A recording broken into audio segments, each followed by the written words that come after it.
Dr. Ohoro will speak to us next about procalcitonin. This is the last speech of this session.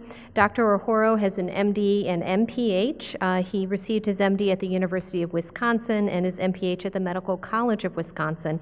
He completed his training at Mayo Clinic, and his areas of expertise are wide and include infection control, intensive care medicine, and clinical informatics. So let's welcome him. Thank you.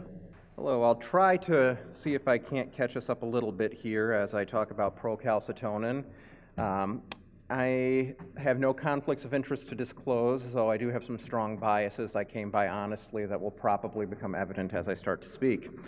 So procalcitonin has a long history, but I point to February of 2017, just shy of 2 years ago today, as a watershed moment in the history of this biomarker, when the FDA cleared it for respiratory tract infections in addition to sepsis. Now, it existed for a long time. Its history goes far back before that as a diagnostic test, but it really started to move into the mainstream at that point.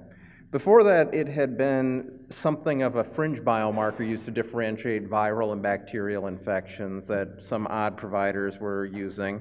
And I myself was one of those providers. As a senior resident, I recall asking an intern the next morning to what it meant that this patient had elevated procalcitonin. She looked up at me very tired and said, and I quote, "It means you were on last night, Dr. Ohoro, because no one else orders that useless test." Well, we'll see if you agree with what she said in 2010. I've started to move towards her view of this, but we'll start talking about some of the evidence behind this and why it may be pushed into the mainstream a little bit ahead of time. Now, alongside this press release, the FDA released a very extensive scientific statement, and they went through some very pronounced caveats on this. The press release that goes in all of the different email blasts I can't seem to get unsubscribed from every morning from every medical news group didn't cover that. They say, do not rely solely on procalcitonin, look at context, and read the entire insert of the package before you really start to use this test.